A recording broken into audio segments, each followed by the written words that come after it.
അതായത് എബ്രഹാം ഖുറേഷിയുടെ വലങ്കയായിട്ട് ബാബുച്ചേട്ടനുണ്ടായിരുന്നെങ്കിൽ അടിപൊളിയായിരുന്നേനെ എന്നുള്ള രീതിയിൽ അങ്ങനെ കുറേ ഞാനും കണ്ടായിരുന്നു. ജനങ്ങൾക്ക് ആഗ്രഹമുണ്ട് എന്നെ ഇങ്ങനെയുള്ള സിനിമകൾ കാണണമെന്ന്.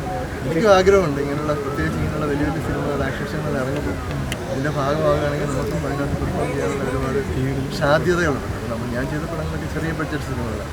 അപ്പോൾ ഇങ്ങനെ ബഡ്ജറ്റ് നമുക്ക് ആക്ഷൻ കുറച്ചുകൂടെ നല്ല രീതിയിൽ ചെയ്യാനുള്ള ഒരു അവസരമുണ്ട്. പിന്നെ നല്ല ആഗ്രഹമുണ്ട്.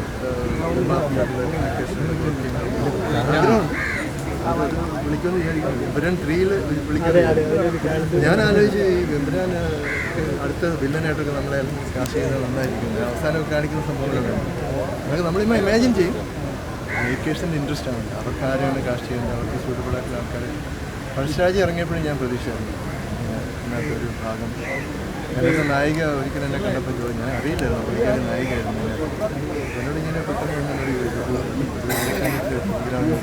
സുന്ദരിയായ സ്ത്രീ എന്നോട് വന്ന് ചോദിച്ചു, how come you are not in Pazhassiraja എന്ന്. ഞാൻ ആദ്യം പറഞ്ഞു അത് അവരുടെ മേക്കേഴ്സിൻ്റെ ഇഷ്ടമാണ്, ആരാന്ന്. ഞാൻ ഹീറോയിൻ ഓഫ് പഴശ്ശിരാജ, കനിയായിരുന്നു.